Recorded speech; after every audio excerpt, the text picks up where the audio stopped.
Polri itu udah ada roadmap-nya, peta jalannya, tapi dia nggak ngikutin gitu. Jadi banyak hal akhirnya jadi sepertinya out-outan gitu ya. Culture ya. Culture. Harus berubah dari mental yang militer harus jadi sipil. Jadi nggak boleh merasa militeristik harusnya Nggak ya boleh. polisi ya. Iya. Kalau hubungannya Pak Ahmad Doviri sama Pak Kapolri itu sekarang itu hubungannya kayak gimana itu Pak? Jadi nggak ada kontra, nggak ada apa. Ya lebih Pak Doviri lebih apa ya namanya legowo. Oh, oke. Artinya Pak Sigitnya juga menghormati, sangat menghormati Pak Doviri. Saya pikir ini reformasi birokrasi Polri bisa jalan bagus. Pak Sigit sudah banyak jasanya. Grand Strategi Polri itu sampai 2025. Oke. Artinya sampai tahun ini. Jadi untuk tahun berikutnya kalau digantikan udah pas. Oh. Iya kan, karena itu tuh berarti kira-kira dari angkatan berapa Pak? saya dua tahun lah. Berarti Max, udah jangan ke bawah jangan lagi. ke bawah lagi, Jangan kan ke terlalu bawah jauh lagi. ya. Oke. Terlalu 92 93 ya. terlalu belum matang. Tapi isunya kayaknya 92 93 Pak. Saya pikir itu. Gitu ya. Oke, silakan cek Adi Makayasa 92 93.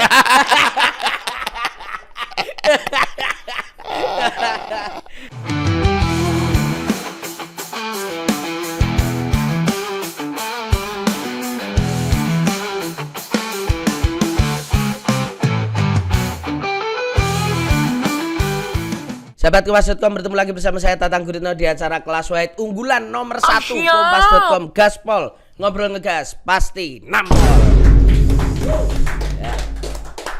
Mantap, ini hari ini studio diisi oleh 1360 orang warga dari Palmerah yang ingin melihat narasumber saya hari ini. Ini adalah polisi baik. Jenderal bersahaja ya. Apa?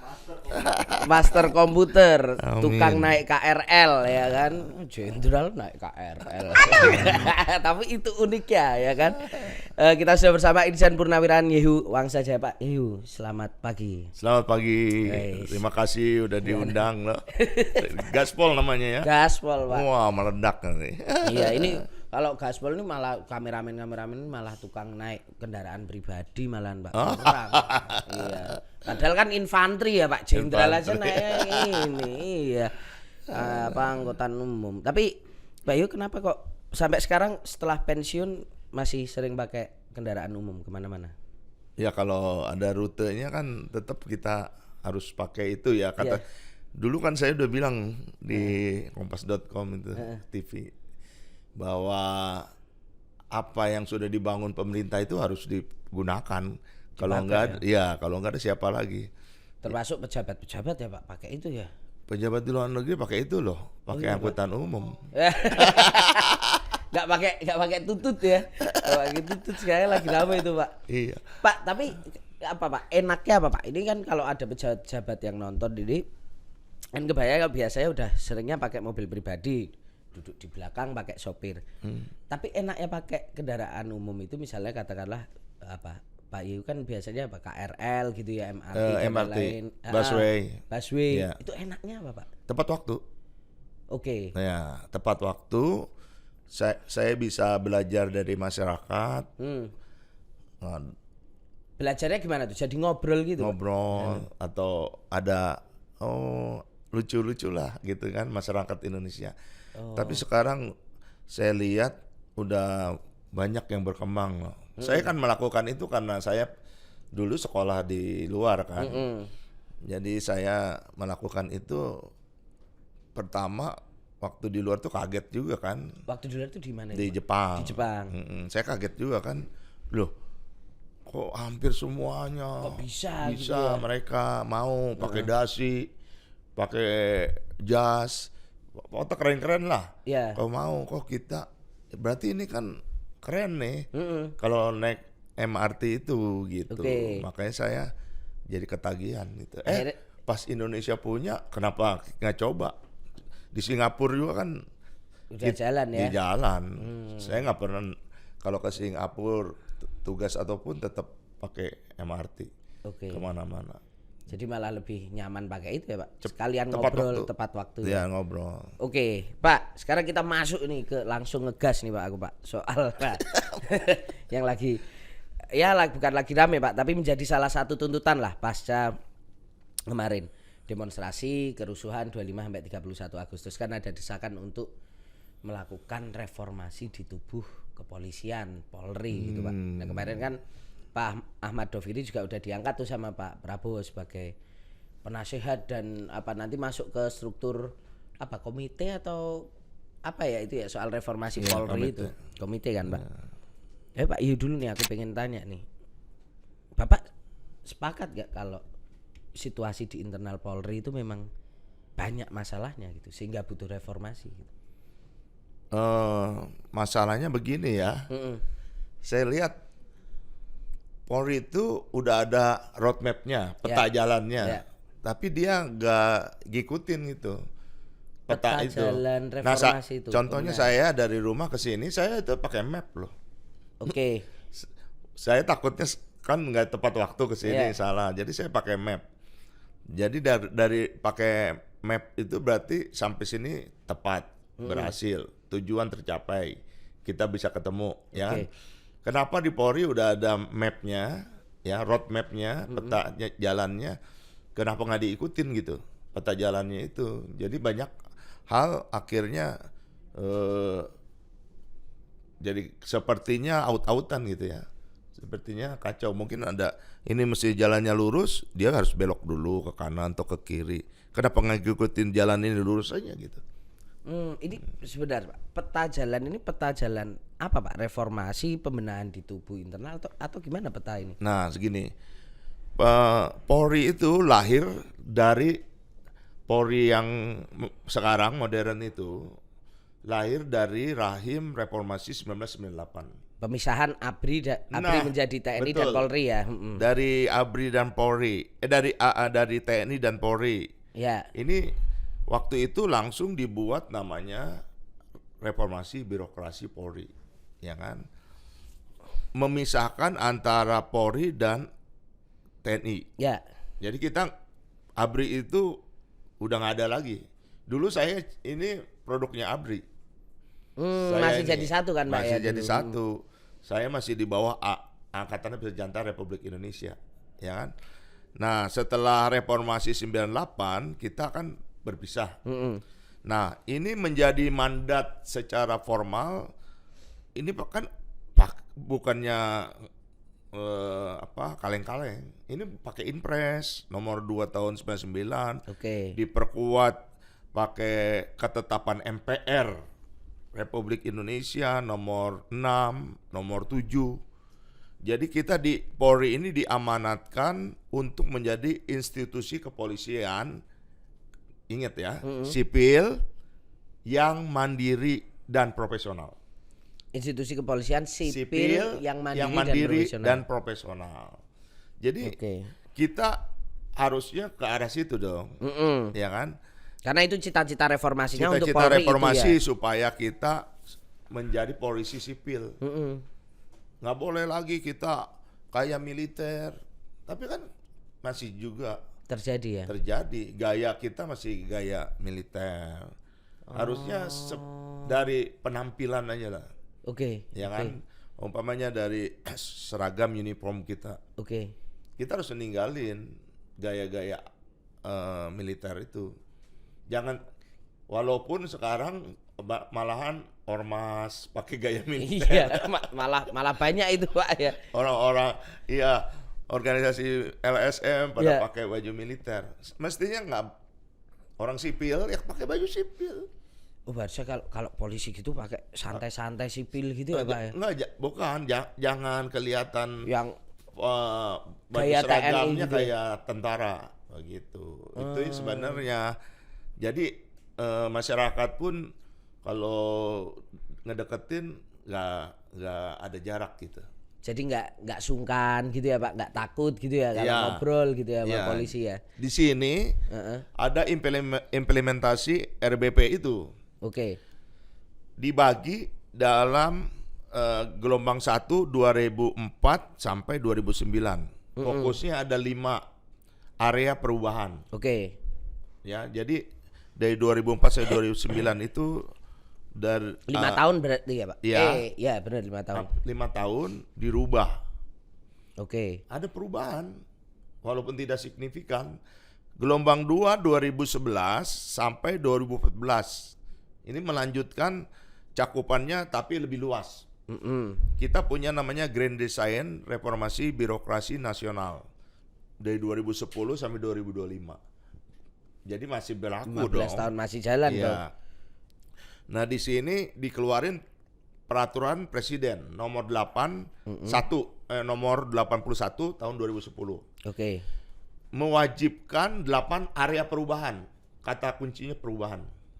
8 area perubahan berarti itu zaman Pak SBY berarti ya? 2010 kan, Pak? 10 ya. Ya. Ya kan? Ya. Ada 8 perubahan yang harus dilakukan oleh Polri. Nah, ini dibuatlah peta jalan itu, roadmap reformasi birokrasi Polri 2020 sampai 2025 itu. Ya. Penekanannya itu kepada profesionalisme SDM, sumber daya manusia. Profesionalisme SDM. Ya. Artinya sorotannya itu kepada personil Polri-nya. Ya, personil. Kulturnya harus dirubah. Kulturnya harus dirubah. Ya, gaya hidupnya, stylenya, cara pemikirannya, cara bertindaknya itu harus dirubah mengikuti Grand Design ini, gitu. Itu kan apa Pak tadi berarti Inpres ya pakainya ya? Perpres. Nomor 81. Nah, pakai Perpres tahun 2010. 2010. Nah, tapi kok kenyataannya kalau hari ini. Nah, Nah, itu gimana? Perpresnya itu dari Perpres itu 8 jalan perubahan ini gimana itu Pak Yu? Sebenarnya itu dibawahi oleh bintang 1 di Mabes itu. Ada Karo Reformasi Birokrasi Polri, Karo RWP. Nah, di tiap Polda itu dibawahi oleh AKBP. Oke. Itu yang udah pernah Kapolres, ya kan? Jadi dia paham betul gimana harus ngerubah itu. Dia namanya Karo RBP juga tingkat Polda, ya kan? Nah, mereka ini punya mandat 8 perubahan itu. Yang pertama, manajemen perubahan. Oke. Jadi disorotinnya mental aparaturnya. Oke. Culture ya. Culture. Harus berubah dari mental yang militer harus jadi sipil. Jadi nggak boleh merasa militeristik harusnya Nggak ya boleh. polisi ya. Iya. Oh, nanti saya ingat ada yang muda-muda. Ente sipil juga kan gitu kan? Iya, kita ini sipil juga, Iya. ya kan? Wah, tapi sipil memang dikasih senjata. Ya, Nah, itu bedanya kan. Kan mengayomi ya, Mengayomi, Pak, harusnya ya kan? ya. Yang kedua, penataan peraturan perundang-undangan, deregulasi kebijakan. Diregulasi kebijakan, oke. Itu berhasil. Yang ketiga, penataan organisasi. Sebenarnya kita ini yang atas itu kurus, ke bawah itu gemuk. Jadi bawah gede gitu ya. Ya, oke. ini sekarang itu terbalik. Hah? Di atas yang gemuk. Karena pada parkir ya Pak. Maksudnya mohon izin ini Pak. Kenapa? Yang bintang-bintang pada ke parkir ya Pak? Atau gimana Pak? Bukan. Sekarang kan ada jabatan dinaikin bintang 3 semua. Ya. Oh, Jadi itu Asrena jadi bintang 3. Asop jadi bintang 3. Ya kan? Jadi ada beberapa yang diparkir gara-gara parkir jadi ini. Iya. Ya. Ini bisa mempengaruhi Iya. ini cocok nih mestinya nih. Mempengaruhi mental saya nih. Nah, itu jadi harusnya yang atas kecil, ya kan, yang bawah besar. Mestinya. Jadi saya lebih setuju dengan ini. Jadi contoh ya. Bentar Pak, tapi kalau kondisi sekarang justru atas juga gemuk ya Pak? Gemuk, di bawahnya kurus. Hah? Di bawah malah kurus Pak? Sekarang coba cek. Saya kemarin ke Polsek Gunung Sindur. Heeh. Itu perbatasan antara Bogor dan itu ya Jakarta, Mm-mm. Tangerang Selatan, Tangerang Selatan. ya kan, dengan Banten, dengan Jakarta juga. Saya tanya ke Kapolseknya, berapa mas anggotamu? 20 orang. Wah, coba bayangin 20 orang, kita kan sistem shift, dibagi 3 shift. Jadi setiap naik 20 bagi 3. Sangat kecil, tetapi Kapolseknya udah dinaikin pangkatnya jadi kompol. Ya kan? Walah. Itu zaman saya jadi Kapolsek Kemayoran aja, anak buah saya sekitar 50 itu kecil, terlalu kecil. Berarti setiap naik ambil belasan orang aja. Ya kan? 3 shift kan. Jadi kita harusnya Loh nggak sampai Pak malah. nah makanya Orang 8 tambah 8 udah 16 berarti 6 orang. Iya, 6 7 orang ya. makanya kasihan kan kalau terjadi apa-apa. Pantas aja orang lapor lama gitu. Ya karena tenaga penyidiknya kan sedikit. Kenapa nggak dilebarin yang bawah aja? Makanya kalau kayak gitu misalnya mungkin kayak polisi di negara mana itu ada yang lapor curanmor itu malah disuruh ngelepas misalnya, itu kan ada toh Pak. Ada orang laporin ini warga motor saya hilang. Nah, terus malah suruh lepas aja ini malingnya, itu ada di negara lain toh Pak. Oke. Enggak lah. Ya pancing. Iya, bukan bukan polisi kita baik. Di Bekasi, di Iya. Tangerang.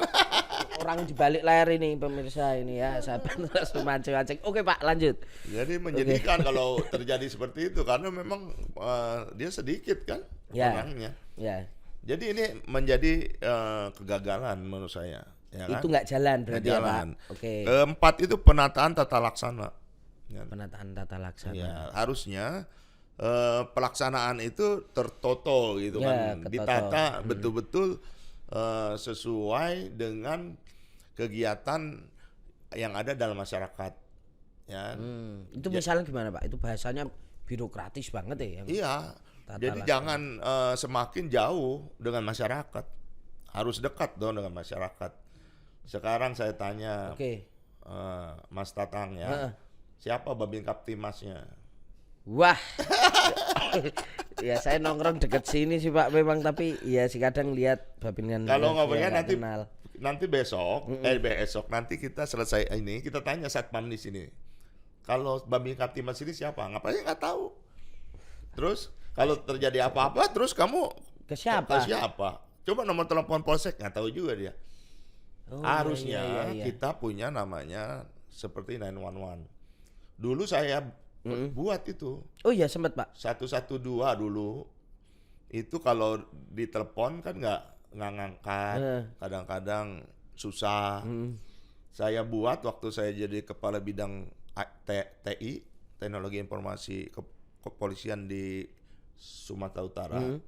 Saya ganti itu, saya rubah. Saya kan mikir kenapa hubungin, maaf ya, makanan-makanan gampang, ya kan? Nah itu tahun 2013 saya bikin lah. Jadi pasti diangkat. Oke. Mau hubungi polisi itu pasti ada yang ngangkat, ya kan? Nah itu asalnya saya mau buat seperti di Manado. Jadi setelah diangkat, ya kan? Nanti si polisinya datang sama yang telepon. Itu di Manado saya punya yang pegang rekornya, ya kan? Berapa menit coba? Jadi kalau Mas Tatang telepon polisi minta bantuan, itu di bawah 10 menit saya pastikan pasti polisinya datang. Ya kan? Di mana di ujung Manado, ini Manado, di ujung mananya pun pasti datang. Itu pernah terjadi Pernah Pak. terjadi, saya punya rekor murinya. Dari situ Iya. itu kita dapat hibah, hadiah lah dari masyarakat. Oh malah dari masyarakat. Sepeda motor, ada yang kirim 1 sepeda motor, ada yang 5. Untuk operasional polisi Iya, akhirnya ya. karena dia merasa yang mabok udah nggak ada lagi. Orang Manado bilang bagate, mabok gitu. Yang mabok udah nggak ada lagi, yang ganggu atau malak-malak nggak ada lagi. Karena kalau telepon datang, bahkan rekor muri mencatat 5 menit. Itu Delivery-nya ngeri sekali itu ya Pak. namanya quick response time police, ya kan? kecepatan polisi ada waktunya. Di waktu Waktu itu apa Pak Yu bikin itu ternyata bisa juga ya. Apa sistemnya yang iya. diperbaiki sama mindsetnya petugas atau gimana Pak waktu itu? Nah, saya kan harus rubahin SDM-nya. Oke. Jadi SDM-nya memang saya agak keras waktu itu. Tapi saya kasih motivasi, kasih keyakinan, ya kan. Akhirnya Mas kalau Mas jadi polisi, itu ada Mas kalau ditanya mau kerja di bagian mana, itu ada namanya laserin. Laserin. Laserin buat batuk. Oh, oke. Tapi itu bukan la-nya lalu lintas. Oke. Se-nya serse. Serse. In-nya intel. Oh, Jadi laserin. 3 ini semua polisi pengennya kerja di 3 bagian ini. Bagian ini. Ya kan? Nah, kalau saya tanya ke tim saya ini namanya patroli rayon. Rayon, oke. Jadi patroli ini saya tanya, udah kamu berhasil, udah dipuji-puji tuh di koran oleh masyarakat, dikasih sepeda, motor kita dan sebagainya. Kapolda Pak Bekto waktu itu, beliau senang sekali, ya kan? Saya bilang ke Kapoltabesnya Pak Bambang Sugeng juga senang. Saya Wakapoltabes waktu itu. Udah, kamu mau pindah ke lalu lintas nggak? Dia bilang, siap, tidak, saya tetap di sini. Karena dia bangga. Oh. Jadi memang kita ini kayak mas-mas nih yang ada di sini ya. Iya. Saya percaya ini mencintai pekerjaan. Ada yang enggak Pak kayaknya. Iya. Ini kameramen. Ini pengen buru-buru pulang yang sini. Iya. Ada juga. Tapi enggak apa-apa. Kan mencintai pekerjaan Mencintai itu. pekerjaan itu penting, Mas. Iya. Iya kan? Banyak orang anggota polisi nggak mencintai pekerjaan. Ya kan? Polisi Banyak yang enggak anggota mencintai polisi tidak mencintai pekerjaan. Itu akhirnya yang membuat tidak bisa dekat sama masyarakat dan akhirnya jadi pemisahan itu salah satunya secara mindset itu Pak. Iya. Nah, kayak kelima penataan sistem manajemen SDM-nya yang kurang baik, bin karir. Ya kan? Saya ngalamin masalahnya kan. Oh, ngalamin Pak. Ngalamin. Penataan Jadi karir. harusnya kan merit system, Ya. ya kan? Harusnya berdasarkan prestasi, harus kan lelang jabatan, Ya. dan macam-macam lah caranya kan. Ya. Untuk sistem manajemen SDM ini bagus. Jangan yang dapat sekolah kan di kita ini istilahnya ada ya salah satu jenderal ketika jadi Kapolda, dia bilang ke anggotanya, kalian jangan minta ke saya jus, katanya. Loh, saya bingung apa jus itu. Selesai dia kasih pengarahan, saya tanya, Bang, jus itu apa? Jus itu J, jabatan. U, uang. S, sekolah. Oh, jangan minta jus ke saya. Harusnya begitu ya. Oke. Kalau gitu jenderalnya, si atasannya harus menata sistem manajemen SDM-nya. Supaya merit sistemnya jalan. Supaya nggak ada lagi yang jus-jusan. Ya. Nggak ada lagi yang jus-jusan ya benar. Nanti apa-apa kerja minta jus-jusan nanti ya. Oke. Keenam, penguatan akuntabilitas, pertanggungjawaban. Oke. Nah, saya sebenarnya prihatin ya. Saya pernah di Itwasum ya. Oke. Ini yang pernah sebelumnya saya di Kompolnas. Jadi pengawasan eksternal pernah saya, pengawasan internal pernah. Oke. Ya kan? Jadi seharusnya yang diawasin itu ya pengawasnya itu harusnya pangkatnya agak tinggi dah. Jadi seorang pengawas di Polri itu harusnya pangkatnya lebih tinggi dari yang diawasi. Iya, kecuali mungkin KWK lah ya. Oke. Jadi saya harusnya di inspektur daerah itu, inspektur pengawasan daerah itu harusnya bintang 1. Tapi yang terjadi masih kombes. Padahal Pangdam, Kodam, IR-nya itu bintang 1. Ya, di Kodam itu kan ada Pangdam, Kasdam. Ya. IR-nya bintang 1. Jadi kalau di polisi itu bintang satunya kan Waka, Ya. ya kan? Jadi si Waka ini agak kerja keras ngawasin ke bawah kan. Iya, benar. Jadi harusnya ear-nya supaya ngebagi. Kelemahan di Polri ini kurang Oke. pengawasan. Pengawasan kurang. Kurang pengawasan. Orang Indonesia ini Oke. harus diawasi. Seperti Mas Tatang ini harus diawasi. Lah kok terus. saya polisi dulu Pak yang diawasi. Ya sorry Pak. Iya. Nah, Ya oke Pak. contohnya gampang. Lihat orang Indonesia ini karakternya gimana di lalu lintas aja. Kalau nggak ada polisi di lapangan, di jalan, ya lampu merah diterabas, marka jalan diterabas, semua terabas. Karena Profesor Kuncoro Ningrat bilang, memang karakter orang Indonesia suka menerabas. Oh, Gitu. sukanya menerabas ya Pak Iya, ya. penelitian dari Profesor Kuncoro Ningrat. Ya kan? Benar. Jadi kita harus diawasi. Harus diawasi, iya. Nah, pengawasnya harus banyak. Sekarang coba tadi ke sini polisi di jalan ada ketemu nggak di jalan? Kebetulan enggak Pak. Kok kebetulan? Kebenaran. Kebenaran. Iya.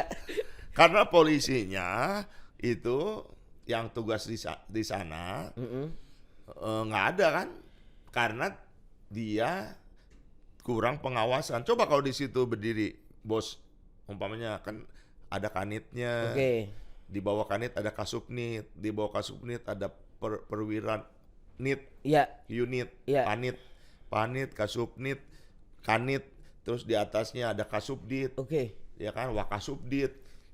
Terus ke atas, coba semua turun lah, mulai dari Kapolda lah, Ngecek semua. cek.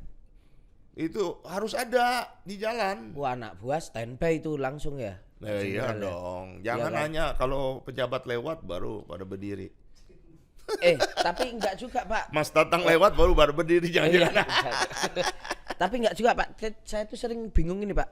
Beberapa kali lihat ini Ya. polisi kan datang tuh Pak, misalnya itu terus ini Pak selfie foto gitu terus pergi itu mungkin kenapa itu aktivitas apa itu Pak sebenarnya? Tapi kata dia pergi untuk kembali. Ah. Nanti pas jamnya Iya. mau habis dia foto lagi. Oh iya itu ya. Ya itu apa sebenarnya? Itu sebenarnya ke yang nomor 7, Oke. penguatan pengawasan. Jadi mereka harus diakuntabilitas, penguatan akuntabilitas juga penguatan pengawasan.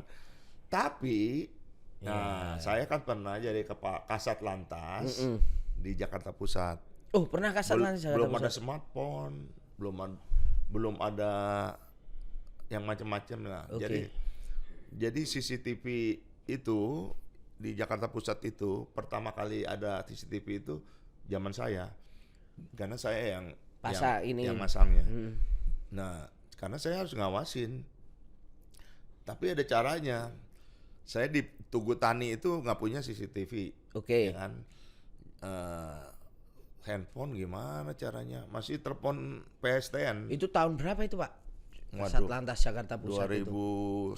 apa 2002 Waduh. gitu. Antara 2001 lah, iya. 2001. Jadi masih PSTN, kita masih pakai telepon yang di rumah, Ya. di kantor itu. Jadi saya ngeceknya gimana caranya? Kan itu perlu pengawasan. Ya. Kalau nggak diawasi di pos polisi di Tugu Tani itu, pos lalu lintasnya kabur semua tuh. Atau di pos-pos mana hilang. Hilang Ya kan? petugasnya itu. Hilang, kemana, entah kemana. Yo bersama turun ke rakyat paling Pak. Turun Enggak ke ya? rakyat. Oke. Oke, tapi terus gimana caranya? Jangan hunter, jangan jadi hunter ya. Oke. Turun ke rakyat, cari yang salah, berhenti. Oke. Caranya kan kita harus sebagai seorang perwira pakai akal dong. Ya. Jadi saya datengin tuh. Saya buka ini terpaksa nih. Ya Oke. kan rahasia terpendam sudah 20 tahun lebih. Karena anggota bingung. Kalau saya pakai HT, semua pakai HT kan? Ya. Kalau HT kan bisa bohong.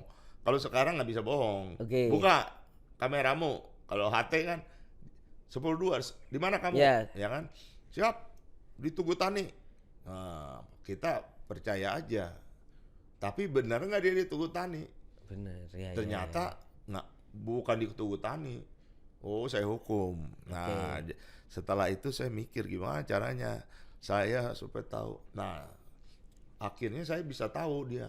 Kamu jangan bohong, kamu nggak ada di pos. Gimana kamu? Coba keluar dari pos. Nggak ada. Siap, awas kamu bohong. Di mana kamu? Nah, dia bingung. Kok bisa tahu? Saya kerjasama sama masyarakat. Jadi saya di seberangnya kan ada toko. Ya.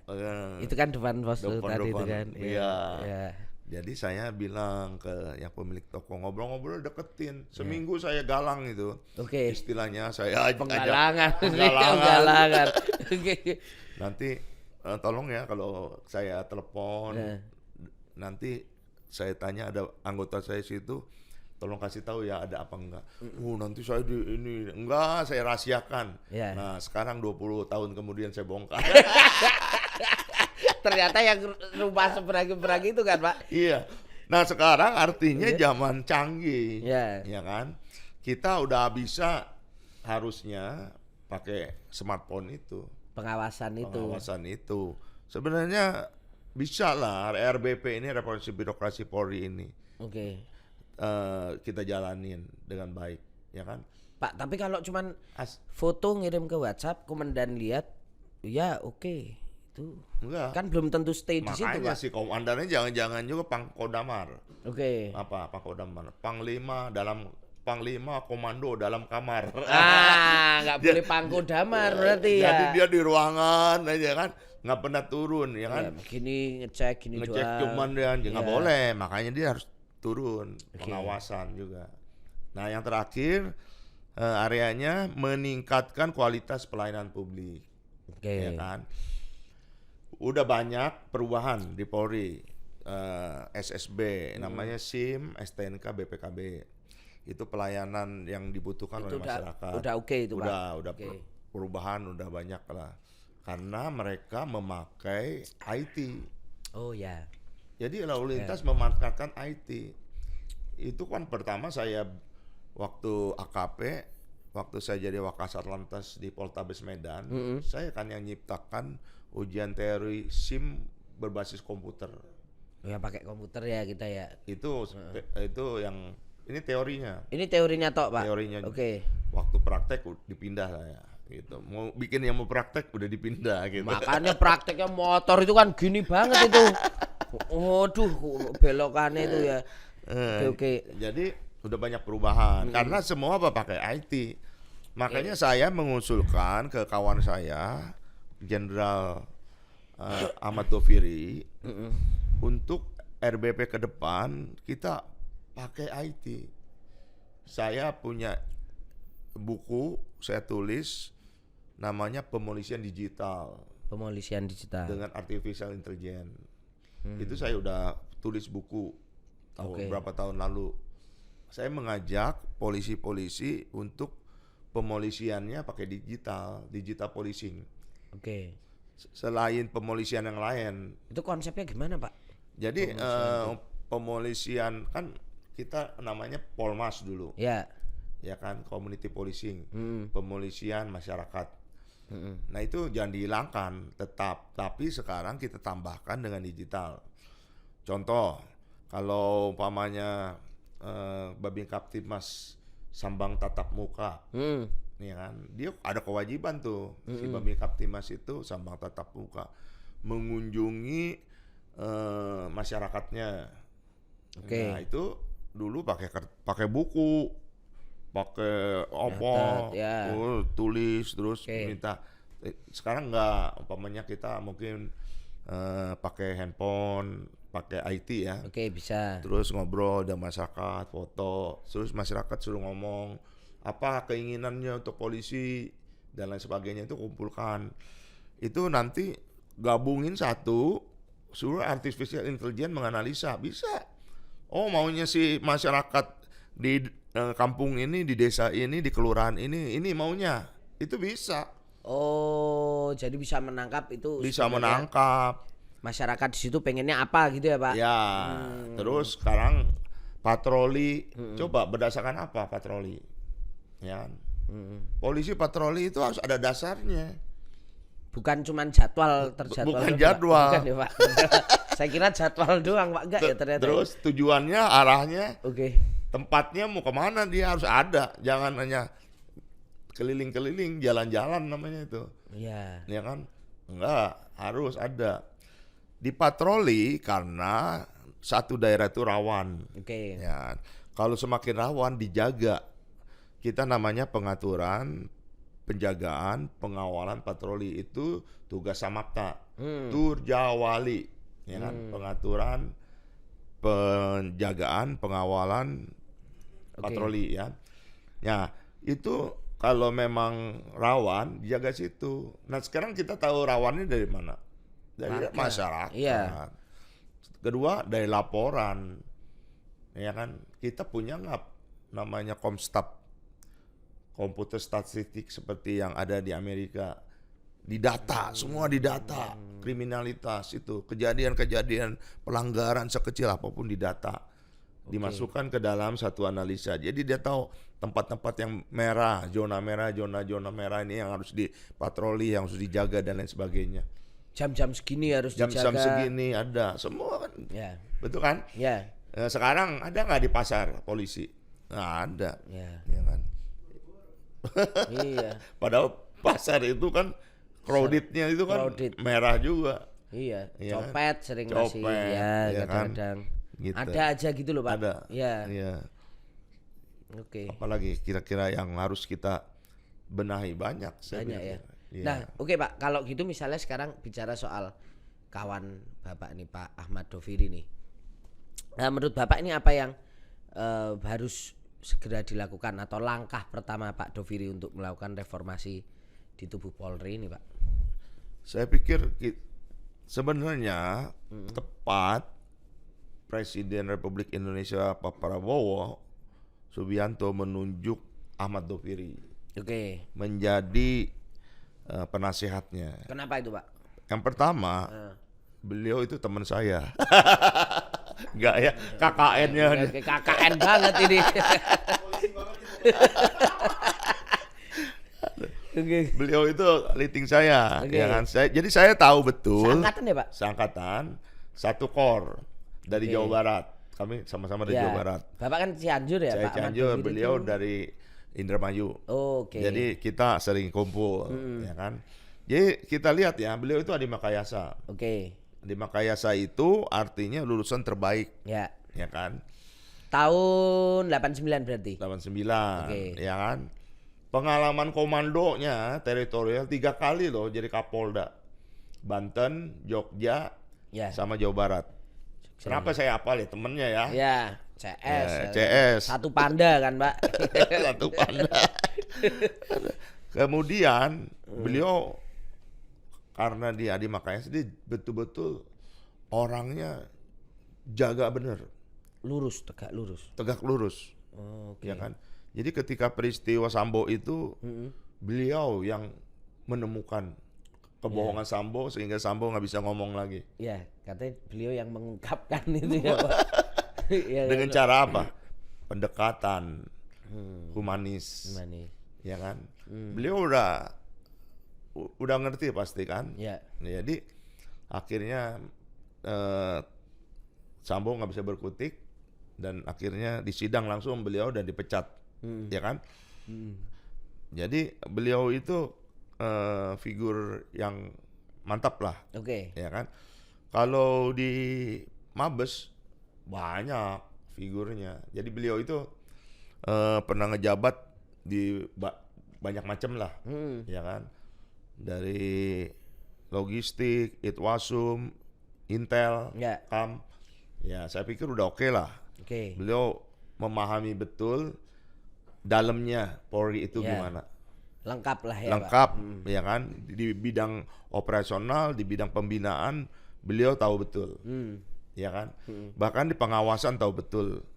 Banyak yang waktu zaman beliau kan saya jadi anak buahnya. Ya. Jadi banyak kejadian yang luar biasa di Itwasum, di Polri itu Heeh.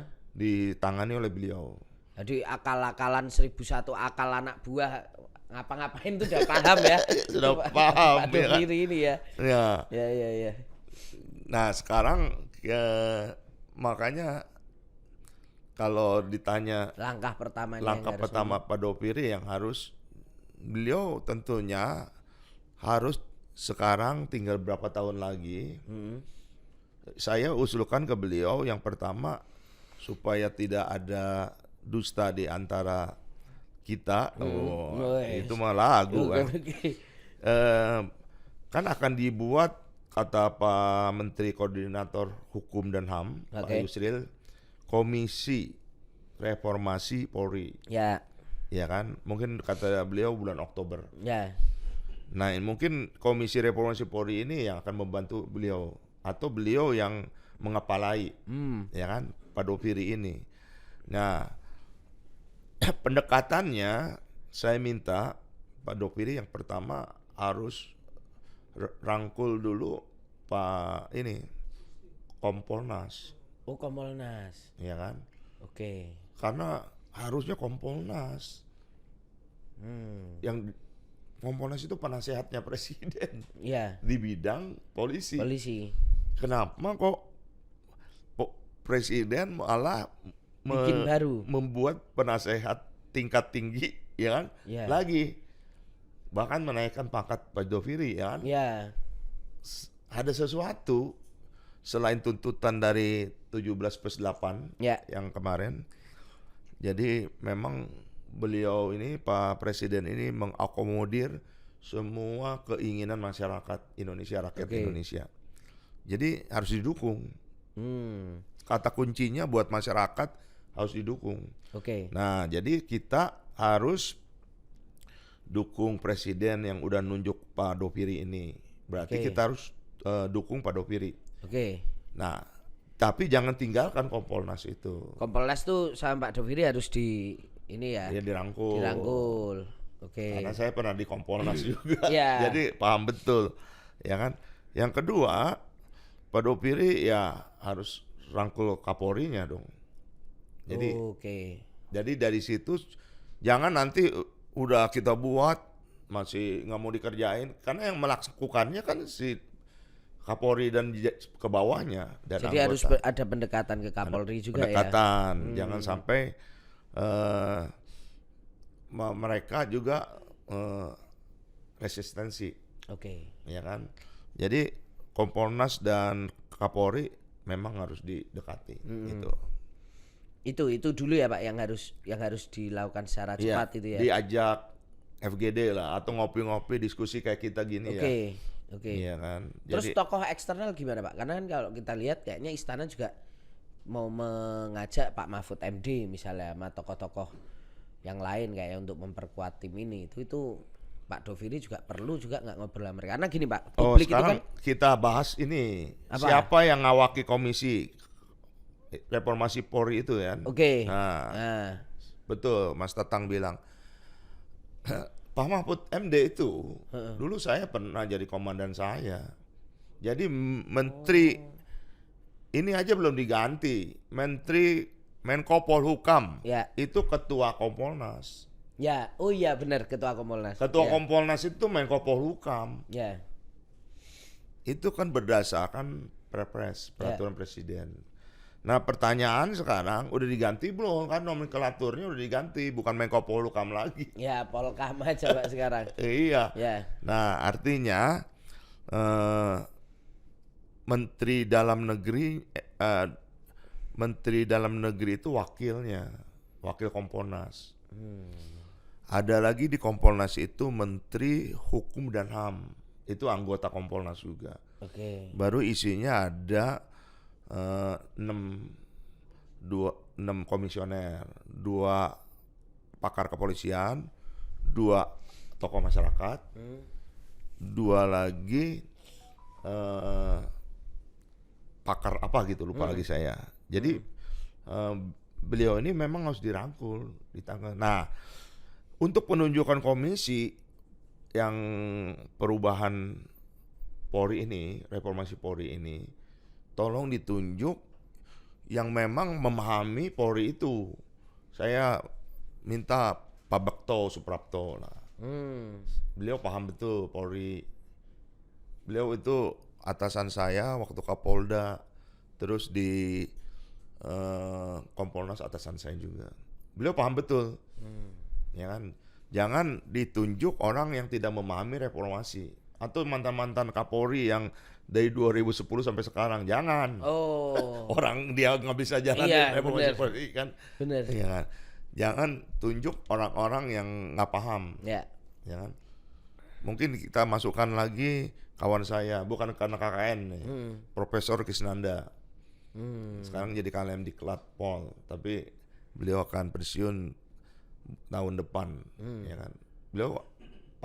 Beliau profesornya ilmu kepolisian, jadi paham betul soal internal kepolisian Polri, itu.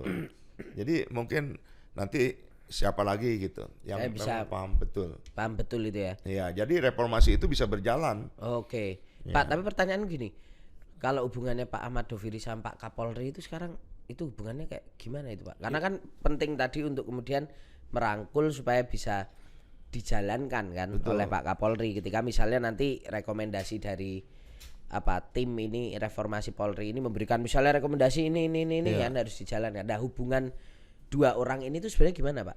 Bagus, karena beliau kan mantan Wakapolri. Ya. Kapolrinya Pak Sigit. Ya. Beliau hubungannya bagus, baik-baik saja. Oke. Jadi nggak ada kontra, nggak ada apa.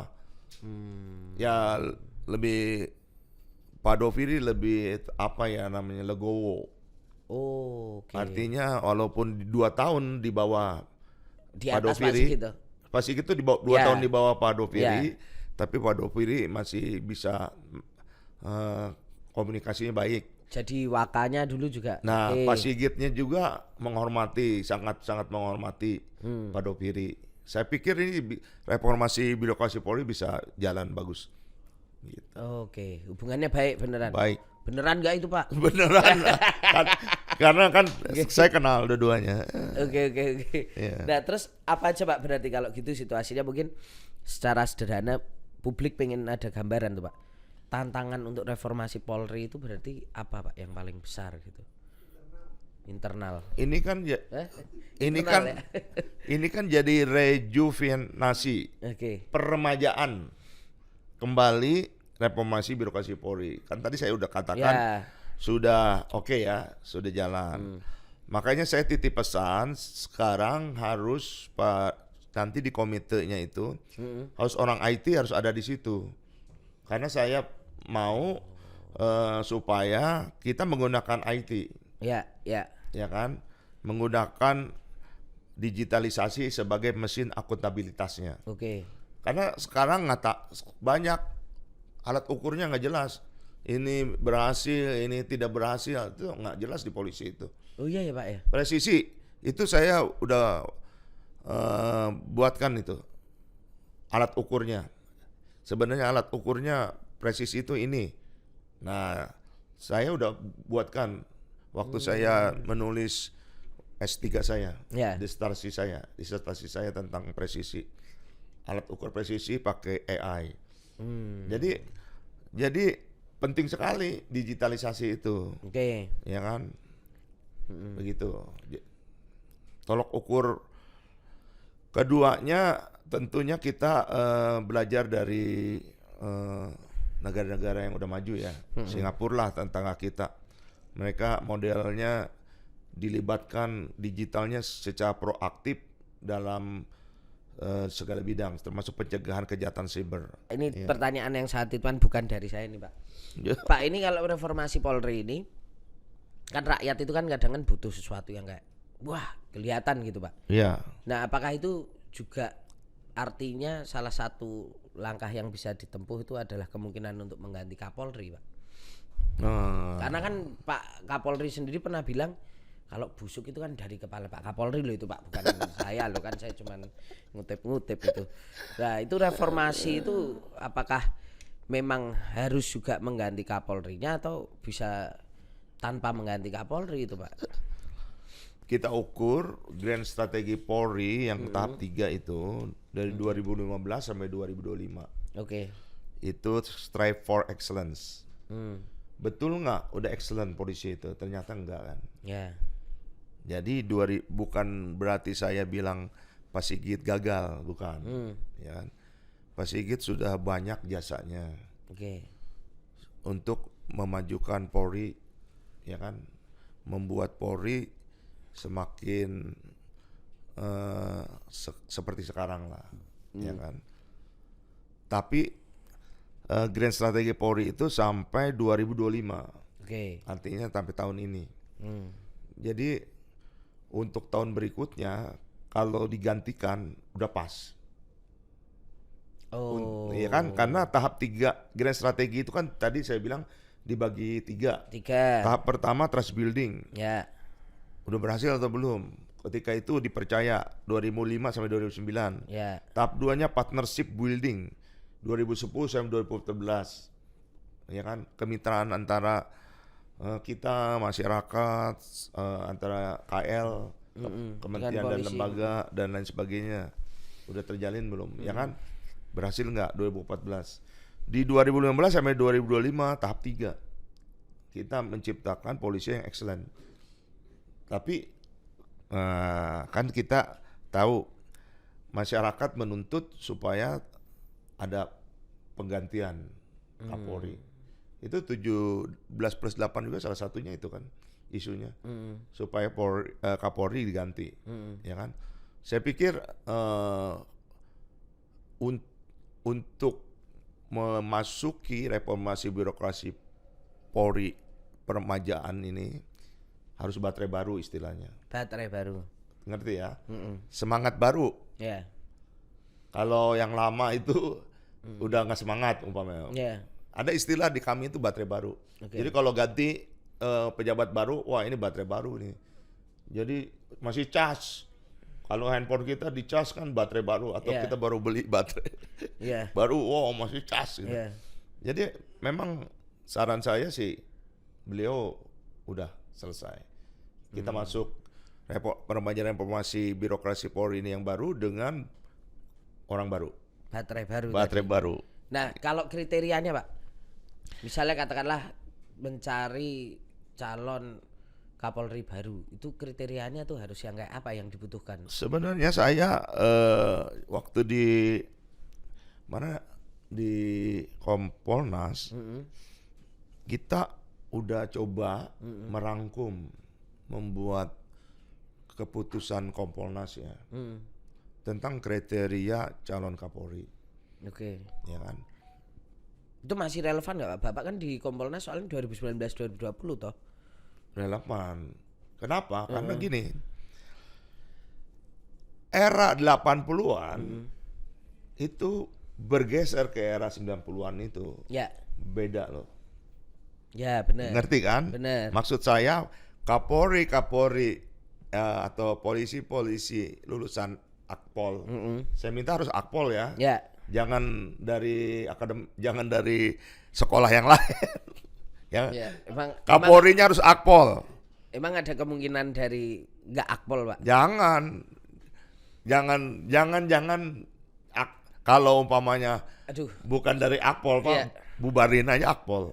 Akpol itu dibuat oleh para sesepuh kita, orang-orang hebat. Ya kan, Akpol, Akmil, AAL, AAU itu. Dulu namanya Akabri. Itu memang disiapkan dari lulusan SMA masuk Taruna, terus itu disiapkan untuk jadi pemimpinnya. Jadi jangan dari Akpol gitu ya. Jadi istilah kami sekolah siang, jangan dari sekolah siang. Oh, jangan dari sekolah siang. Iya, ngerti kan, SMA dulu ada yang sekolah pagi, ada sekolah siang. Iya, ada tuh, Pak. Ya kan? Karena mereka berbeda. Kalau kita kan 3-4 tahun, kalau mereka bulanan. Ini maksudnya bukan diskriminasi, bukan ya, Pak ya? Bukan. Tapi apa, Pak? Jangan buat percuma. Sia-sia keinginan dari para sesepuh kita. Dan apa yang sudah kita buat. Tapi emang mau ada kemungkinan nggak dari Akpol? Dengar-dengarnya. Ya dengar-dengarnya begitu.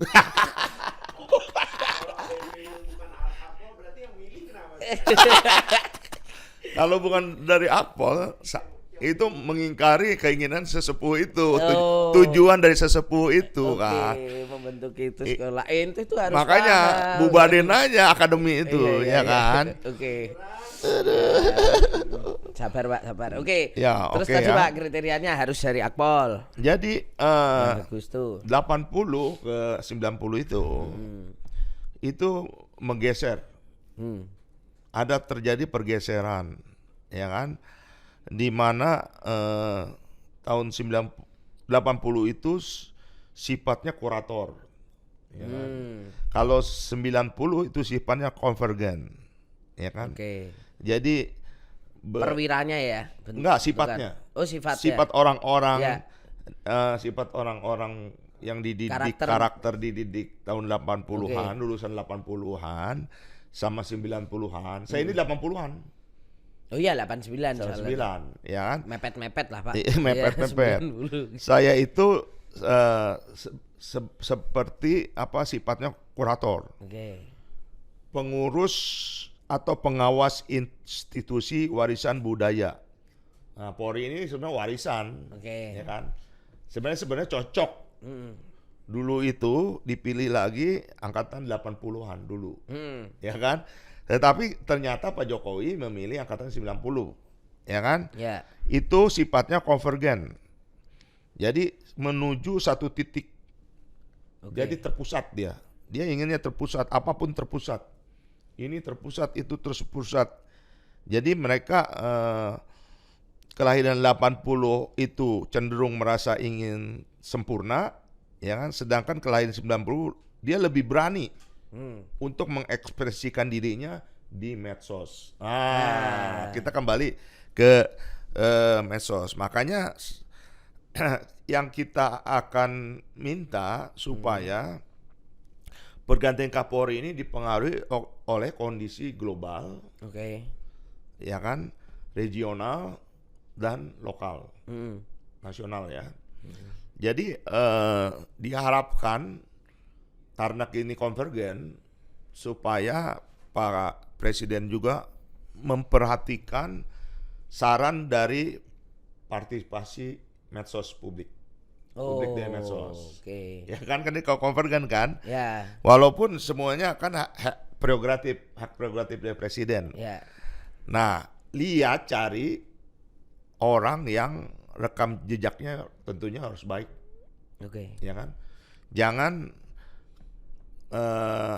orang lihat, wah namanya aja besar, wah ini namanya besar, tapi kan umpamanya kita pilih ya yang bintang 2, bintang 3 ya, dia harus cek dulu dong, dulu apa yang dia kerjain. Ya.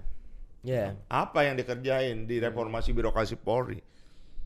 Mungkin salah satu pertanyaannya tanya, betul nggak kamu ngerti soal RBP? Ya, yang Jangan-jangan tadi. nggak ngerti. Dan saya nggak ngerti ada itu ya. RBP itu apa ya kan? Makanya saya ini penting sekali Kapolri itu karena stabilitas keamanan itu di tangan dia, Oke. ya kan? Oke. Kalau negara ini nggak nggak stabil, Nggak stabil. nggak stabil, ya kita nggak bisa membangun, Ya. kita nggak bisa bekerja, nggak bisa macam-macam lah ya. Investor juga takut Investor Pak. takut. Ada 10 ya kriteria. Yang pertama, Waduh banyak juga Pak ya. Oke, satu. 1, beriman dan bertakwa kepada Tuhan Yang Maha Esa. Jelas kalau itu Pak. 10 ini yang menulis ini, yang saya bacain ini, itu kita waktu itu kumpul di Bogor, dikumpulkan oleh Kompolnas dari 5 angkatan. Yang pertama angkatan 87. Oke. Waktu itu Kapolrinya Pak Tito. Oke. 87, 88A, 88B, Ya. 89 dan 90. Oke. 5 angkatan ini dikumpulin. Ditanya dan mau kamu Apa? Kapolri itu gimana? Mereka merumuskan ini yang saya bacakan. Rembukan lah ya hasil Rembukan. Ini putusannya ya. Oke. Beriman dan bertakwa kepada Tuhan Yang Maha Esa, ya kan? Oke. Yang kedua, berintegritas. Berintegritas, ini penting. Yes. Kalau nggak ada integrasi, korupsi Integritas, tidak, ya. kolusi, nepotisme nggak akan. Jadi mereka itu saya bacain integritasnya memiliki kesesuaian antara perkataan dan perbuatan. yang baik, ya kan? Yang kedua, harus jadi tauladan. Bener. Yang ketiga, taat asas dan patuh hukum. Jangan bunuh orang, ya kan? Tembak, ya kan? Polisi, tembak polisi jangan itu, tembak rakyat Jeruk makan jangan, jeruk. nggak boleh Pak. Iya. Bersih dari korupsi, kolusi, nepotisme. Mengutamakan kepentingan organisasi Polri daripada kepentingan pribadinya atau kepentingan kelompoknya. Oke. Bertanggung jawab, jujur dan bermoral. Ya. Berikutnya memegang teguh rahasia organisasi Polri, ya kan? Ketiga, profesionalisme, udah ngerti ya. Ya. Keempat, harus visioner. Kalau enggak kita dibawa balik ke belakang, nggak maju-maju, ya kan? Wawasannya harus ke depan membangun Polri ini, ya kan? Visi misinya jelas, harus dituangkan dalam blueprint dan roadmap, ya kan? Jadi ketahuan nih kalau dia nggak benar nggak betul. Oh, karena ya kan? roadmap-nya bisa dicek ya Pak ya. Betul. Ya. Ke berikutnya, managerial skill harus punya dia, kemampuannya memanage. Keenam, personal leadership. Salah satunya harus bijaksana dia, ya kan? Wise ya. Rela berkorban, punya empati, punya keberanian. Ketujuhnya, cerdas. Ya dong. Mudah-mudahan Pak Presiden milih yang Adi Makayasa. Ya, tapi beliau memang sukanya di Makayasa. Iya dong. Ya. Ngapain dikasih Adi Makayasa, terus ujung-ujungnya nggak dipakai? Ya. Ya kan, bener. sayang. Nah sekarang buktinya teman saya Pak Dopiri di Makayasa diangkat beliau. Nah Kapolri berikutnya saya minta yang cerdas. Ya. Udah Adi Makayasa itu beliau tahu lah. Ya. Dia tengginas, dia tanggon, dia cerdas, cendikia, ya kan?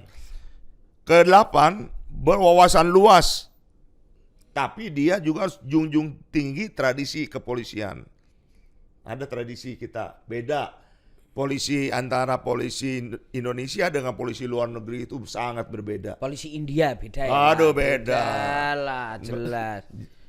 Polisi India itu kalau itu baru datang. Iya, kalau kita enggak, polisi kita enggak, Pak. Preventif. Kalau perlu kayak Robert Phil bilang. Iya. Ya kan? Robert Phil itu bapak kepolisian modern. Oke. Dia bilang jangan seperti pemadam kebakaran. Kita harus cegah, kalau perlu nggak terjadi. Iya. Ya kan? Tapi sekarang warga banyak lebih seneng damkar, Pak. Enggak. Ya oke, terus lanjut, Pak. Ya.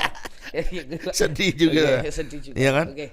Kita punya tradisi. Oke, Pak. Ya kan, kepolisian. Jadi saya tidak setuju kalau Polri dibawa kementerian apa-apa. Ya, jangan. Anda nggak setuju, Pak? Tidak setuju. Oke, nggak apa-apa. Ya kan? Ya. Kenapa? Karena ada sejarahnya. Ya kan? Kita harusnya Polri itu lahir itu diperingati kelahirannya saat adanya polisi istimewa, di mana mereka dididik oleh Jepang nih. Ya. Masyarakat Indonesia ini dididik Jepang jadi polisinya Jepang. Ya. Tapi ketika mau kemerdekaan, bom Nagasaki, Hiroshima, bom atom jatuh, mereka langsung berontak. Mereka memproklamirkan diri menjadi polisi istimewanya Indonesia. Mereka yang punya senjata dari Jepang, mereka bagikan ke TKR.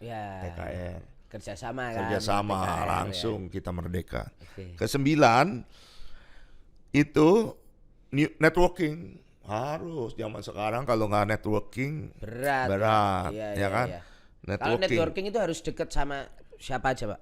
Media massa. Dengan Kang Tatang harus dekat, ya kan? Iya. Lembaga legislatif. Wakil Ketua DPR. Enggak, Mas. Ya oke lanjut, ya Pak. Kan? Terus badan-badan kepolisian, tingkat regional, internasional, para pemuka, tokoh agama, tokoh adat, masyarakat. Bener. Ya kan? Dengan masyarakatnya harus baik. Berarti nggak boleh yang kuper ya, Pak? Jangan yang kuper. Kapolri itu ya. Iya, yang dicintai, ya kan? Iya. Dengan presiden juga harus dekat. Kalau nggak dekat gimana? Iya, benar. 10. Oke. Nah, rekam jejak yang baik, ya kan? Kita harus lihat catatan personilnya, kesehatannya. Kalau sakit-sakit percuma juga, ya kan? Mapping psikologinya, harus. Dia harus atau enggak? kejiwaannya di mapping. jangan gangguan jiwa kan. Iya. Prestasinya Iya, ini Pak yang di balik layar nih memang mancing-mancing terus ya Pak ini ya. Orangnya iya iya. Ini nanti kita blacklist aja nggak boleh nonton lagi Pak. Bahaya emang celetukannya ini. Iya iya iya. terus di assessment. Assessment. Harus. Sosiometri tanyain. Saya minta tanya ke angkatan sebelumnya. 1-2 tingkat ke bawahnya 1-2 tingkat. Karena dia waktu jadi taruna, ya kan, taruna ini aslinya keluar loh. Waktu taruna ini mereka kumpul 2 tingkat ke atas, 2 tingkat ke bawah. Ya. Jadi dia sama adik kelasnya gimana, sama kakak kelasnya gimana ya. Siap. Jadi itu yang saya harap bisa terpilih Kapolri yang mumpuni. Pak, kalau sekarang kan Pak Sigit itu 91 ya Pak, Ya. angkatannya. Terus kan beliau itu berarti melompatin berapa Pak? 4 ya? Banyak ya? 4 atau berapa ya? Dia dari 88A ya. 88A, 88B, 88B. 89, 93. 3 ya? 3. Nah, berarti kalau misalnya katakanlah nanti akan ada penggantinya, itu tuh berarti kira-kira dari angkatan berapa Pak? Saya 2 tahun lah. Berarti Maksimal ya. Jangan ke bawah lagi. Minimal beliau 91 ya, ya 92 93 lah. Udah jangan ke bawah jangan lagi. ke bawah lagi, Jangan ke terlalu bawah jauh lagi. ya. Oke. Terlalu 92 93 ya. terlalu belum matang. Tapi isunya kayaknya 92 93 Pak. Saya Belum pikir, tahu ya. Saya pikir itu. Gitu ya. Oke, silakan cek Adi Makayasa 92 93.